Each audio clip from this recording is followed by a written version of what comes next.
Belisario, el general, entre la gloria y la caída. Prólogo. El hombre que hizo de la lealtad una arma. En la gran oficina de la historia, algunos nombres ocupan casillas ambivalentes, héroes admirados, que, sin embargo, terminan tumbados por las intrigas que ayudaron a sostener. Flavio Belisario para la memoria.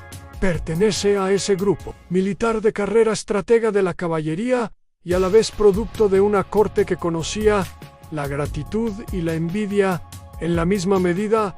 Fue el comandante que bajo Justiniano I o realidad, la ilusión más peligrosa del siglo VI en recuperar, aunque fuera temporariamente, territorios perdidos del antiguo Imperio Romano. Venció en campos distantes, reconquistó ciudades que llevaban décadas fuera del dominio imperial, humilló coronas y reconfiguró mapas. Y sin embargo, al bajar la penumbra sobre su vida, quedó la pregunta: ¿cómo podía un hombre que entregó tanto al trono acabar reducido por la sospecha, la desconfianza y la literatura venenosa de los cortesanos? Esta crónica busca reconstruir a Belisario en su complejidad, en el arte del general, la naturaleza de su vínculo con Justiniano y Teodora, las campañas que le dieron gloria, vándalos y ostrogodos, las derrotas en Oriente, la tensión con otros mandos, Narses, la corte, y finalmente la caída simbólica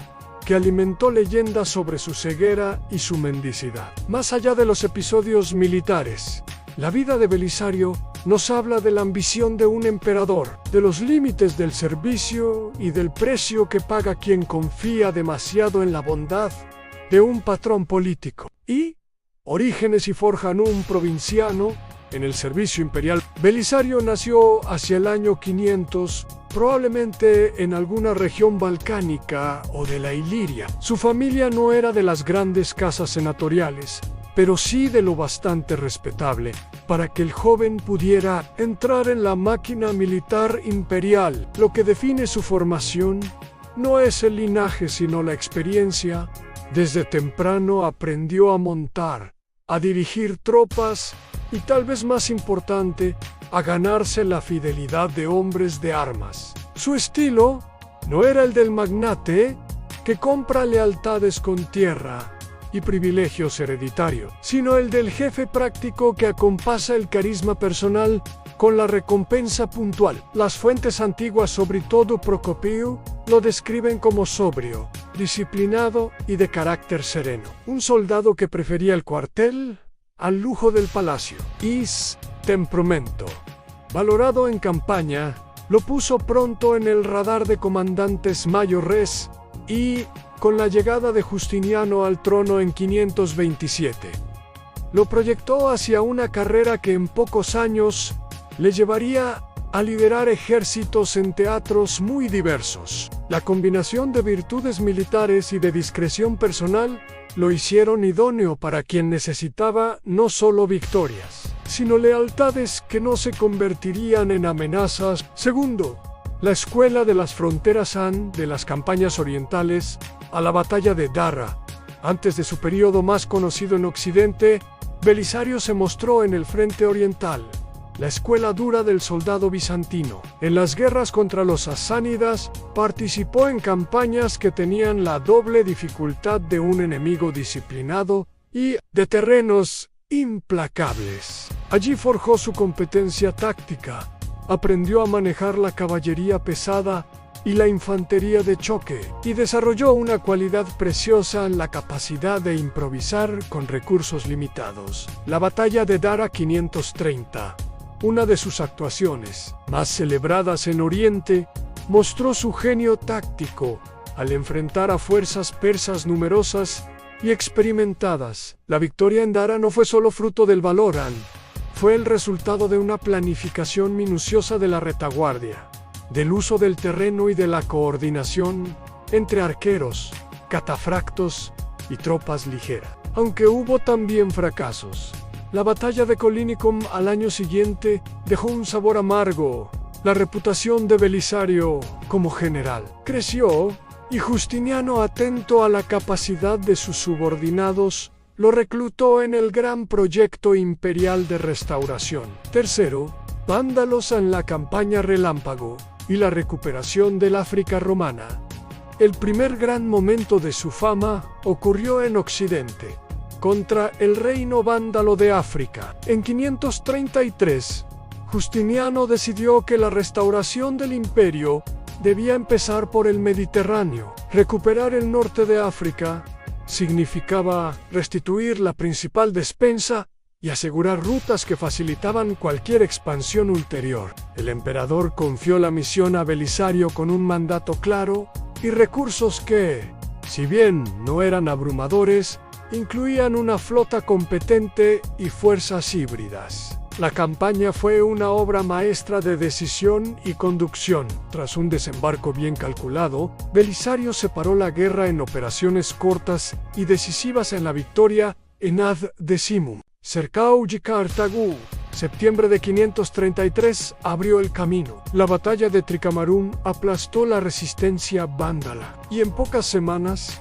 la marcha culminó con la entrada en Cartago y la captura de Yelemar, el rey vándalo. La rapidez, la sorpresa y la disciplina de las tropas hicieron que la restauración africana pareciera casi un proyecto sencillo. De hecho, la logística, la coordinación naval y la administración posterior exigieron prudencia y visión. La caída de Cartago tuvo un doble efecto.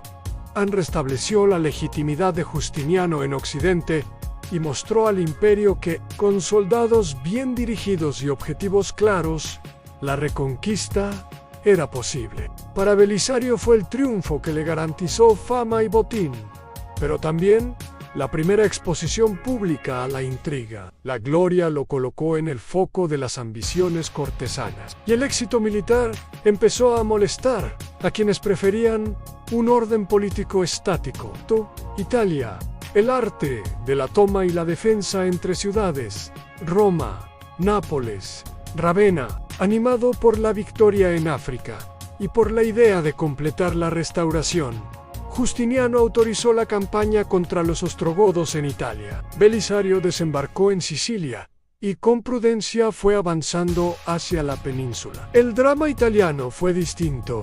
No era una campaña de choque contra un reino concentrado, sino una guerra larga, con resistencias urbanas, asedios complejos y el desafío de gobernar territorios profundamente divididos. En 536 Belisario tomó Roma en una operación que mezcló habilidad militar con astucia política. La ciudad, exhausta por décadas de crisis, recibió en muchos barrios al comandante como liberador. Pero la estabilidad fue frágil.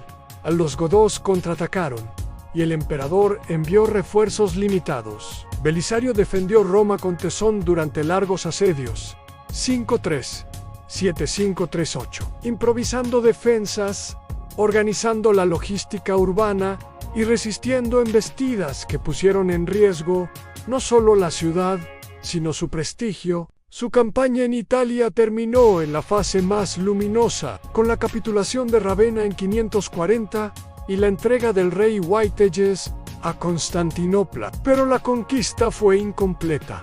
A la retirada parcial de tropas y la política de Justiniano, que a veces vaciló entre retirar y sostener, permitieron que los godos reorganizaran su resistencia. La guerra italiana no fue una serie de victorias limpias, fue un tejido de triunfos tácticos y frustraciones estratégicas que drenó recursos y minó la paciencia imperial.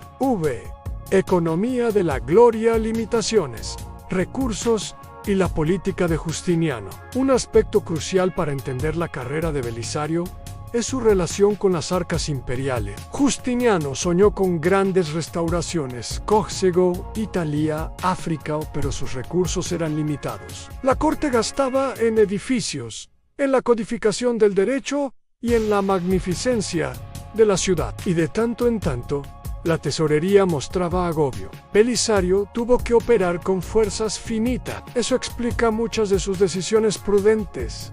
No quemó ciudades si podía evitarlo. Aceptó rendiciones cuando la guarnición estaba diezmada y procuró conservar la infraestructura administrativa romana porque la necesitaba para recaudar. La dinámica produjo tensiones previsibles. En la corte hubo quienes consideraban que Belisario debía haber sido más agresivo y cobrar resultados más espectaculares. Otros pensaban que gastaba demasiado en fidelizar tropas. Para el general, la lógica era otra: preservar la funcionalidad de un territorio ocupado. Costaba menos que una guerra de exterminio y más que lo que la precariedad financiera podía sostener. Esa dialéctica entre la visión imperial y la prudencia militar alimentó recelos que con el tiempo se transformarían en acusaciones. Sexto, Procopio y la doble memoria.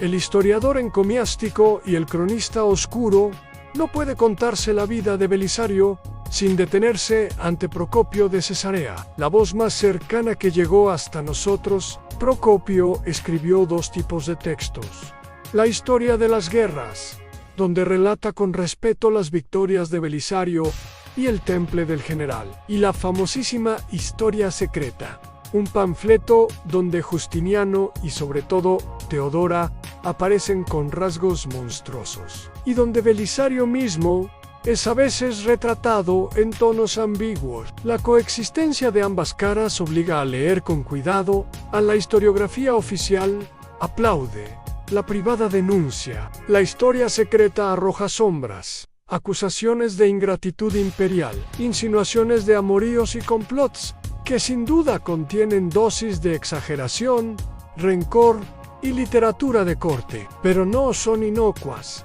Alimentaron la percepción posterior de que Belisario fue víctima de calumnias que derivaron en su caída. La pregunta historiográfica es vieja: ¿hasta qué punto Procopio se convirtió en espejo de la corte y en cronista de un odio genuino? La respuesta probable es mixta. El autor mezcló memoria, patriotismo y resentimiento. Su obra no puede sustituir la evidencia, pero tampoco puede descartarse como ficción. Séptimo, lealtad y sospecha a la política íntima con Justiniano y Teodora. El vínculo entre Belisario y el matrimonio imperial fue complejo.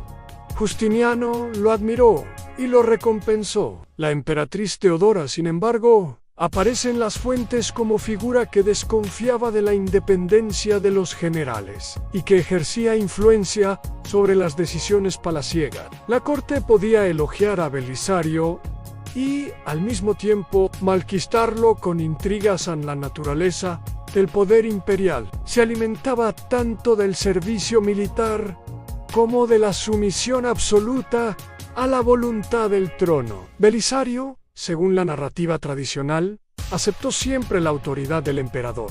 Se mostró leal y resistió la tentación de la usurpación. Pero la lealtad no bastó para salvarlo de las sospechas, la envidia, los celos de otros mandos, las intrigas de funcionarios y las ambiciones de su propia esposa, Antonina, mujer poderosa, que cultivó relaciones en la corte, terminaron por complicar su posición. En momentos puntuales fue juzgado, acusado y privado de mando. Otras veces lo rehabilitaron. Esa oscilación revela la ambivalencia de un régimen que necesitaba generales eficientes, pero temía su capacidad de convertirse en fulcro de poder alternativo. Octavo, la caída simbólica en procesos, rumores y la leyenda de la ceguera. Tras su triunfo inicial en Italia, Belisario sufrió retraimientos políticos, fue acusado de varios delitos menores, se le exigió rendir cuentas por el botín y en ocasiones fue apartado del mando. La literatura posterior, en la que la historia secreta de Procopio tiene papel central, fabricó la imagen del general humillado al final de su vida, cegado por orden del emperador y obligado a mendigar por las calles de Constantinopla.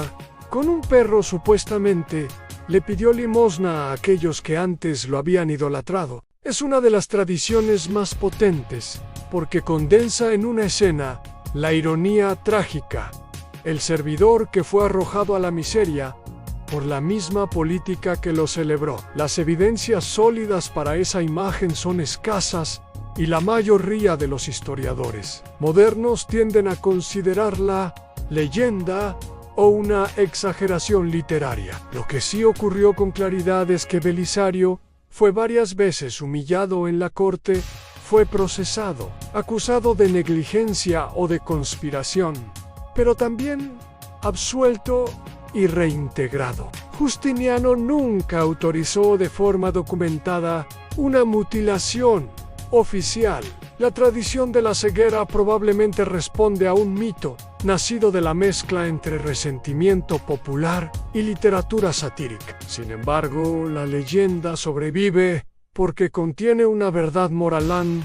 La gratitud política tiene límites y la misma pávida corte que lo encumbró podía convertir el éxito en sospecha. Noveno, el ocaso y la memoria Narcis, la reconquista definitiva y la posteridad ambivalente. Tras el período de Belisario, Justiniano apeló a otros instrumentos, a Narcis, el eunuco y general, que tomó más tarde el mando en Italia. Concluyó la reconquista ostrogoda a fines de la década de 550. La relación entre Belisario y Narcis encierra otra tensión clásica: el soldado carismático frente al administrador con mando central. El primero ganó batallas épicas y desgaste humano. El segundo cerró la campaña con una logística más sistemática. La posteridad, en parte, ha preferido a Belisario por su figura romántica, el héroe que, con pocas fuerzas, obtuvo logros desproporcionados. Belisario murió alrededor del año 565. Su legado es complejo. Dejó un modelo de general que podía operar con medios escasos. La memoria de victorias cruciales y la constatación de que un imperio reconstruido a fuerza de campañas abría los ojos a tensiones internas insalvables. La literatura, la historia secreta, los iconos posteriores, épica moderna, ha cincelado una imagen trágica que, aún exagerada, funciona como advertencia. El éxito militar sin una base política segura puede volverse contra el vencedor. Epílogo a lecciones de la vida de Belisario: fuerza, lealtad y fragilidad política. Belisario enseña varias lecciones duraderas. La primera, en la excelencia militar, puede transformar mapas y darle respiración a un proyecto político. Pero la guerra no suple la institucionalización política. La segunda, en la relación entre soberano y general, es ambivalente por naturaleza. La confianza personal que une a un emperador con su comandante convive con el temor a la concentración de poder. La tercera, en las biografías, son, a menudo, construcciones literarias. La fama de Belisario fue moldeada tanto por la realidad de sus victorias como por la pluma venenosa de cronistas, que buscaban explicar la tensión entre poder y lealtad. Si la grandeza de Justiniano fue recuperar territorios y codificar leyes, la grandeza de Belisario fue dar a esas palabras un soporte físico en ciudades tomadas, ejércitos disciplinados, rutas reabiertas. Pero su vida muestra también que en los sistemas personales, la gratitud tiene fecha de caducidad, que las intrigas palaciegas son el oxígeno de la desdicha y que el héroe militar, si no se transforma también en actor político con redes propias, será inevitablemente vulnerable. Legado material y cultural. La figura de Belisario pervive en mosaicos, en relatos y en la memoria militar en su uso inteligente de la caballería. La adaptabilidad táctica y la capacidad de obtener rendiciones sin destrucción masiva siguieron enseñándose en academias militares posteriores. Su biografía alimentó una literatura sobre la injusticia cortesana que dio forma a mitos posteriores sobre la ingratitud de los poderosos. Cierre en el general entre la gloria y la caída. Belisario fue, por encima de todo, un instrumento de la ambición imperial de Justiniano. Con su espada y su talento hizo posible la ilusión de una restauración. Fue también un hombre de carne y lealtades rotas por la política. Su leyenda, mitad geografía militar, mitad tragedia cortesana, nos deja con una imagen poderosa, la de un comandante que alcanzó la gloria en el campo y la fragilidad en el patio del palacio. Su vida recuerda que la historia no mide solo las victorias, sino la forma en que una sociedad recompensa o castiga a quienes le dan sentido temporal. Así concluye la crónica de Belisario en el general entre la gloria y la caída, un soldado cuya espada reabrió rutas y cuya memoria nos advierte sobre los peligros de depender únicamente del favor de un trono. Este guerrero nos recuerda que la verdadera fuerza reside en la perseverancia y la valentía. No olvides dejar tu like y suscribirte al canal para más contenido inspirador. ¡Hasta la próxima!